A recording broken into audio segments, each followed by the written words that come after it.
Recién escuchamos Homero de Viejas Locas y les recuerdo que estamos acompañados con Miguel Peirano y Carlos Rodríguez, con quienes estamos desarrollando el tema, la amplísima problemática del trabajo, del acceso al trabajo, de los matices y de cómo todavía en la Argentina vamos a tener que trabajar mucho y buscando consensos, ¿no es cierto?, para ver, por ejemplo, lo que ustedes, creo que vos, Miguel, lo decías recién. Argentina es un país que tiene muchos alimentos, que produce alimentos. Y en un siglo donde va a haber cada vez más demanda de alimentos, lo demostró China cuando apareció a comprar a lo loco, la propia India, que antes, yo me acuerdo, tengo la edad suficiente como para recordar la propuesta de Mao cuando ganó, que era una taza de arroz por chino por día. Y hoy compran la soja para engordar a los animales que consumen, ¿no? ¿Cómo debe ubicarse Argentina en este contexto de necesidades grandes, productores y siempre con dificultades? Miguel. Comparto lo que señalás, Graciela, respecto de que es un escenario donde la dinámica mundial abre oportunidades. Es cierto que existe una crisis internacional grave. Esa crisis afecta básicamente a ciertos bloques de países desarrollados. Países europeos es el caso, que incluso lo sufren con desempleo. Pero para países productores de alimentos como la Argentina u otros países del Mercosur, realmente se abre un escenario de oportunidades. De hecho, eso fue el viento de popa del cual se habló tanto después de 2003, ¿no?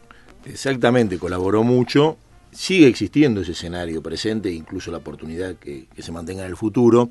Y ahí abre el desafío de cómo lo aprovechamos para no ser simplemente proveedores de materias primas o bienes con bajo valor agregado, cómo industrializamos el país, cómo esos alimentos van ganando valor agregado, cómo esa dinámica se transforma en empleo. Y eso evidentemente implica políticas adecuadas, acertadas, planificación respecto a la infraestructura, respecto de los incentivos, el tipo de política económica que se adopta, las decisiones en cada una de las negociaciones internacionales que Argentina toma, la política comercial. Paremos un chiquito en esto que acabas de decir, las relaciones internacionales. Cada decisión que el país toma en una negociación, sea en el Mercosur, sea en la Unión Europea, sea en cada una de las discusiones que se plantean a nivel mundial, tiene un enorme impacto sobre el empleo que se puede generar o no y sobre el tipo de empleo. Muchas veces son acuerdos, son tratados largos, extensos, complejos, pero en realidad la consecuencia específica está sobre el empleo. Por eso son decisiones muy importantes y cuando uno diseña, piensa o busca consensos en términos de política económica, claramente lo que tiene que predominar es el objetivo de empleo, salario y disminución de la pobreza. A partir de ahí se deben discutir los ejes conceptuales. Y por eso tampoco se trata simplemente de lograr crecimiento en sí mismo. El crecimiento se puede llegar a lograr con condiciones que no terminen generando impacto social o impacto en términos de empleo. Y esos son los consensos centrales que sería muy favorable lograr como política de Estado. ¿Cuáles son los pilares o los fundamentos para que una política económica se traduzca realmente en un cambio sustancial? Y el capítulo de empleo es clave. Es decir, ¿qué vamos a hacer para ser un poco más grandes? Sí, o cuando seamos grandes. Y un poquito más astutos, ¿no? Tal cual. Sí, Carlos. No, yo sobre este tema estoy totalmente de acuerdo, digamos. Desarrollo económico y empleo van de la mano, ¿no es cierto? Lo que no va siempre de la mano es desarrollo económico y agotamiento de la pobreza, porque depende fundamentalmente luego cómo se hace la redistribución, ¿verdad? Digamos que el modelo aquel de... El derrame. El derrame, es decir, vamos a explicar a qué nos referimos. Concentración de riqueza en los sectores más altos, porque naturalmente después eso va a derramar, no dio resultados hasta ahora. No, lo que se está viendo en muchos países del mundo, no solamente acá, es que la diferencia entre los más ricos y los más pobres es cada vez más grande. Se ve incluso en otros términos que no son económicos, en esperanza de vida. Sí, pero digamos que cuando uno ve, por ejemplo, el modelo España, sí, que bueno, ha tenido su crisis y quién lo va a negar, y hoy cualquier español nos diría, ¿no? Sin embargo, llegó a ser un país con menos brecha que muchos otros de los que tenían problemas. Y aún hoy, aquel que ha quedado fuera del mercado laboral le queda un estado de bienestar que lo sostiene, mucho más precario, no es lo mismo. Construyeron una sociedad, yo diría, de clase media muy ampliada. Sí, inclusive la diferencia entre los primeros puestos de una empresa y los de un peón no superaban los 6, ¿no? Era de 1 a 6, o sea, realmente te llamaba la atención. O sea, yo he vivido varios años allá y... Yo me acuerdo Ricardo Lagos, cuando siendo presidente de Chile, decía, propongámonos ser en el 2010 España. Después vino la catástrofe y Ricardo enterró la frase, pero... Sí, España en este momento tiene una gran cantidad que se está alimentando en base a la acción pública, ¿no? Y a la de la Cruz Roja. Parece imposible pensar en esos términos, ¿no? Sí, no, es cierto. Para mantener entonces una sociedad en armonía,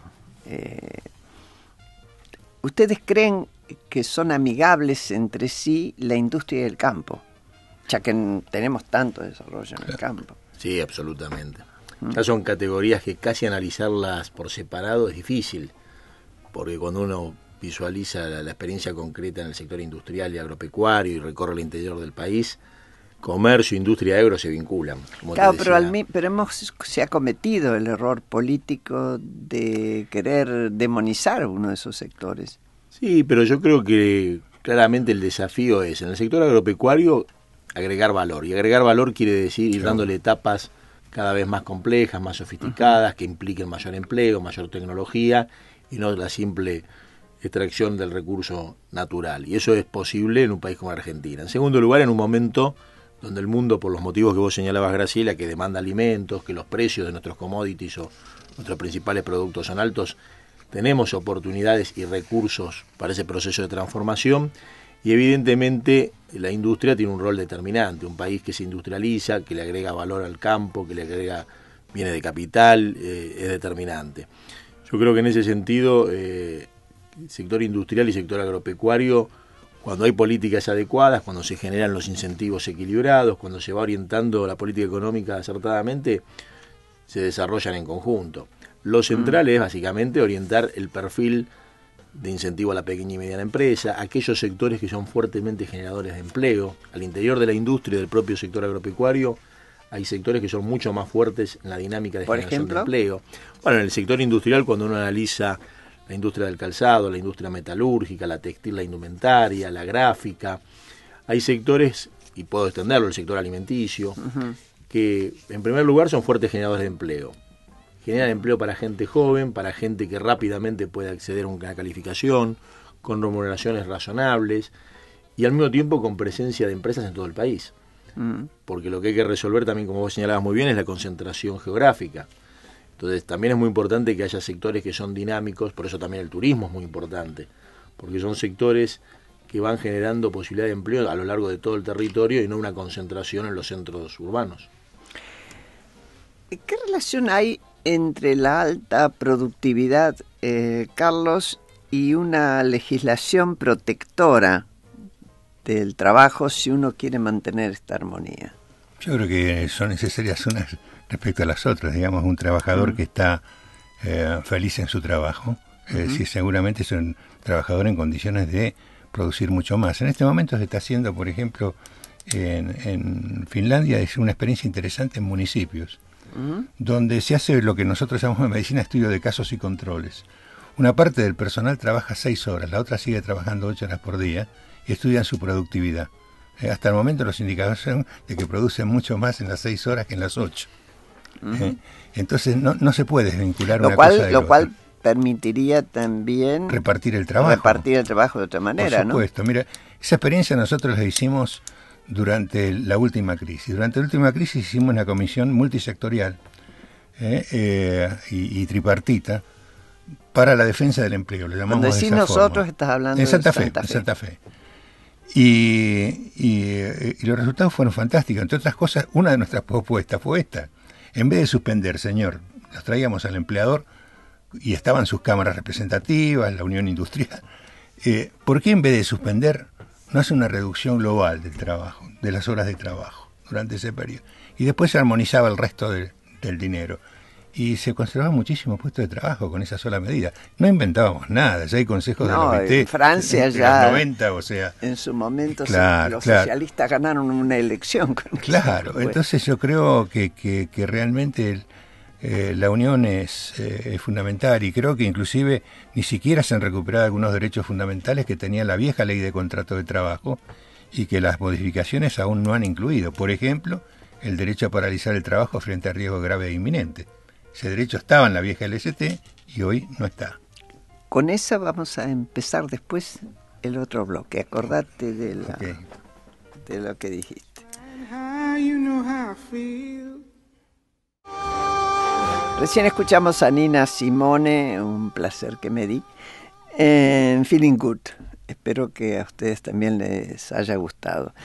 Gracias a Pablo Marmorato y Nicolás funciona este programa y continuamos con Carlos Rodríguez y Miguel Peirano, y Carlos va a redondear lo que había quedado pendiente y después vamos a explorar algunas vías de acción para intentar modificar un escenario que fue planteado hasta ahora. Sí, Carlos. Sí, yo diría que hay varias cosas todavía por hacer, ¿no es cierto?, en ese sentido. Uno, sí, que podría llevar toda una visión, es el 14 bis.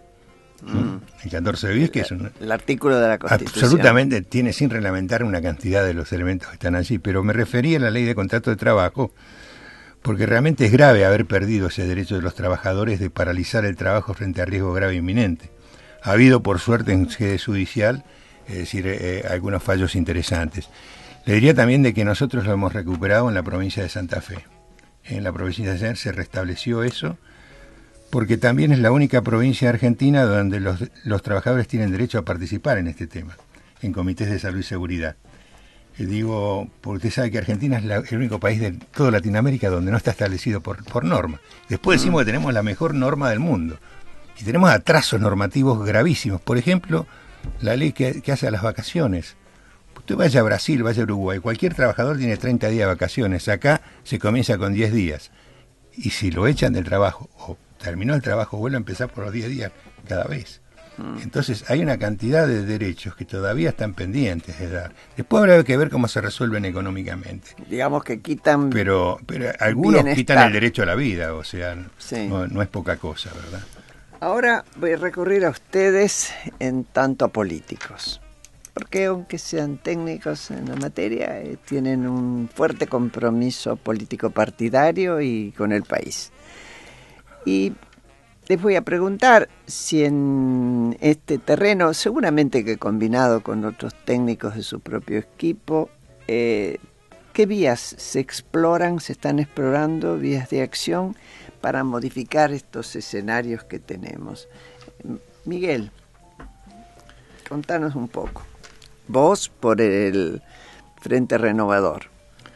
Miguel trabaja con Sergio Massa.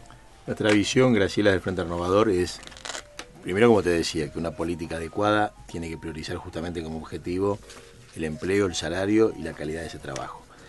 Y que en realidad la posibilidad de tener resultados exitosos está vinculado justamente a un modelo de país, donde desde la política de formación, de educación, la propia política económica, dentro de la política económica, la política industrial, agropecuaria, la política de infraestructura, en términos de puertos, rutas, y también políticas vinculadas a la inclusión y a la seguridad, porque todo se relaciona, y al propio transporte. Es decir, la gente, para poder formarse tiene que estar incluida, sobre todo cuando tiene más limitaciones económicas.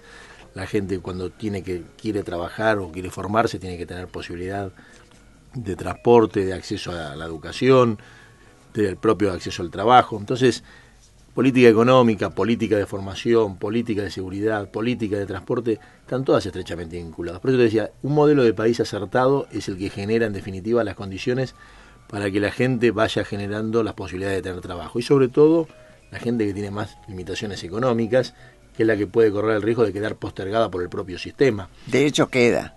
El sistema es muy complejo, el sistema económico me refiero en términos generales, y muchas veces los incentivos y las dificultades de quien tiene la vocación de esforzarse, de formarse, de crecer en su aspecto económico y en su vida real cotidiana, a veces el sistema tiende a complicar y a no generar los incentivos adecuados. Entonces yo creo que se trata de tener incentivos adecuados, de una política inclusiva para que el que tiene dificultades pueda encontrar el acceso a la educación, y un modelo de país integral que es el que genera en definitiva que haya empleo, y que ese empleo no solamente alcance a quienes ya tienen oportunidades a priori económicas, sino fundamentalmente a quienes parten de una situación injusta, y por eso se trata de tener políticas en todas las áreas, y no pensar el empleo simplemente de una lógica estrictamente economicista. Sí, Carlos. Sí, nosotros en realidad tenemos ya un programa base. Carlos está hablando por el Frente Amplio Progresista. Exacto, es decir, en vías de cambiar de nombre y de amplitud. Sí. En ese sentido nosotros teníamos ya un programa del FAP en materia de trabajo, es decir, consensuado con todas las fuerzas políticas. Me tocó coordinar ese grupo, del cual nos divertimos mucho además, es decir, disintiendo y acordamos. Y nosotros prácticamente toda la política de trabajo lo pasamos en la idea de diálogo social, ¿no es cierto? En ese sentido, pero no un diálogo social como el que hoy existe de forma tripartita y omninacional, sino un diálogo que fuera federal y tripartito, ¿verdad? Lo cual ya significa otras cosas. Actualmente las provincias no llegan a ninguna de las mesas de acuerdo que se dan en el Ministerio de Trabajo de la Nación, y esto es una barbaridad, es decir, no tiene sentido ninguno. Entonces postulábamos ahí otro tipo de agrupación, que era la creación de un Consejo Nacional de Relaciones del Trabajo. Y ahí vienen a drenar las otras subcomisiones, las que tienen que ver con, por ejemplo, con el salario mínimo vital y móvil y cualquiera de las demás. Este era uno de los objetivos nuestros. El segundo, en materia legislativa, era fundamentalmente hacer cierto los convenios de la OIT que el país ha ratificado. Puede extrañarte esto, ¿no es cierto? Pero cuando un país ratifica un convenio... Yo ya vengo de toda una época donde no me extraña nada. Bueno, somos de la misma Desgraciadamente, época. yo quisiera todavía sorprender. Es decir, Argentina ha ratificado varios convenios de la OIT en los últimos años, es decir, y cuando un país ratifica, tiene después un año de tiempo para poder adecuar su legislación a esto. Uno de los convenios, yo he tenido la oportunidad en mi vida de trabajar bastante en materia de trabajo infantil, ¿verdad? Y celebré mucho cuando la Argentina ratificó el convenio 182 de abolición de las formas más peligrosas de trabajo infantil. Ajá. La única obligación que tenía Argentina era la de hacer un listado de aquellas profesiones o tareas que no podían desarrollar los adolescentes. El listado se hizo y lo coordiné yo porque en ese tiempo era gerente general de la Superintendencia de Riesgo del Trabajo, primer gobierno de Kirchner. Nunca salió hasta el día de hoy. Con lo cual fui a la Tierra Chica y en Santa Fe sí hicimos el listado y las condiciones. Y hoy viene desde McDonald's a cualquiera que quiere colocar a un adolescente a consultar el Ministerio de Trabajo se puede. Pero además, ahora últimamente se han ratificado dos normas muy importantes en materia de salud, que es el convenio 155 y el 189. Usted sabe que nosotros en materia de prevención, en salud y seguridad en el trabajo, la ley que tenemos es producto de una dictadura reglamentada por otra. Que la democracia nunca se dio una norma, ¿no es cierto?, de protección. Como producto de una dictadura y reglamentada por otra. Claro, en 1972 hicieron la ley, en 1979 hicieron la reglamentación, y con eso vivimos. Y está ajena a principios mínimos, como por ejemplo el derecho a la participación de los trabajadores en la defensa de su salud. Entonces, lo primero que haríamos en nivel legislativo es cumplir en el nivel internacional para mejorar en el nivel nacional, ¿verdad?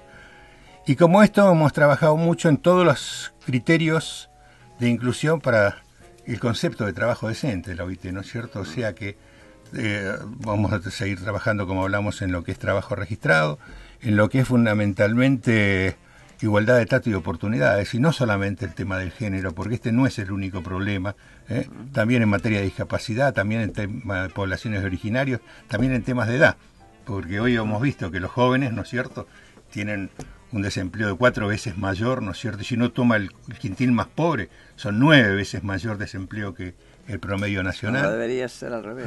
Y también el problema de los adultos mayores de 50 años, que estas son 2 franjas. O sea que todo el eje de trabajo estaría a través del concepto de OIT de trabajo decente, que es un concepto que nosotros hemos adoptado en Santa Fe y que adoptaríamos como país. Hoy día el país tiene una agenda nacional de trabajo decente, pero habría que evaluar cuáles fueron sus resultados y con quién la consensuaron.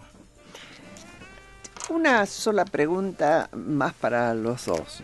En Argentina hubo momentos de auge y otros de crisis. ¿Cómo deberíamos aprovechar para el crecimiento económico relacionado con las posibilidades de trabajo los momentos de auge? Cuando la Argentina crece. Miguel. Bueno, yo creo, Graciela, que cuando uno analiza la última década, para no irnos tan lejos, los primeros años de los 2000, básicamente casi hasta el 2007, se había generado una fuerte recuperación de los niveles de empleo, de los niveles salariales, obviamente en el marco de un país con enormes dificultades todavía, y se desaprovechó una oportunidad de consolidar una situación y realmente generar un pleno empleo y condiciones sustentables en términos económicos a largo plazo. Entonces yo creo que el problema muchas veces es que las políticas económicas no son estables, no son permanentes, no son duraderas, y los ciclos y las alternancias y la aparición de incertidumbres y crisis genera problemas en la demanda. De todos modos, yo creo nuevamente, para mirar la expectativa o el aspecto favorable de esta situación, yo creo que Argentina, desde el punto de vista de la demanda de trabajo, pensando a futuro, tiene enormes oportunidades. Desde el punto de vista de las tareas formativas, de incentivos, de inclusión, evidentemente hay desafíos y hay mucha gente capacitada en la Argentina para generar propuestas no solamente en nuestro espacio, en el Frente Renovador, sino en todos los sectores políticos, porque no se trata solamente de generar la demanda, sino de cómo la gente accede a las calificaciones y a los incentivos necesarios. Fundamentalmente, una política de Estado central debe ser generar pleno empleo y redistribución de la riqueza, y eso es posible en Argentina. Bueno, yo me animo a decir, porque el tiempo no me da para mucho más, por los cabezazos de Carlos, de que él también está de acuerdo en lo que decía Miguel. Y yo celebro encontrarme hasta ahora en estos programas, espero que usted también, que nos está escuchando, gente que viene de distintos partidos políticos, algunos técnicos sin adscripción partidaria, y están de acuerdo en los temas nodales. A mí me da una cierta esperanza, mucha esperanza, yo soy una optimista por naturaleza, de que para los años que vienen, y esta Argentina que tiene que sí o sí va a estar obligada a colocarse en un lugar en serio de desarrollo, pueda aprovechar de los consensos. No me importa qué tipo de alianzas electorales, circunstanciales se puedan hacer, pero tengo la ilusión de que los diputados y los senadores que salgan en las próximas elecciones, sentados a la mesa, puedan tomar determinados temas que son viejos, que son repetitivos, que nos aburren de puro no saber resolverlos. Yo no sé por qué, por eso me lo pregunto, y busco la respuesta tal vez en ustedes, en los partidos que ustedes hoy están de alguna manera representando, para este futuro que todos estamos reclamando. Yo ya no tanto por todo lo que tenga que hacer, pero sí por todos los jóvenes que uno ve que lo están clamando, que están diciendo rescátennos. A mí me gustaría que ese pedido no se nos olvidara a ninguno.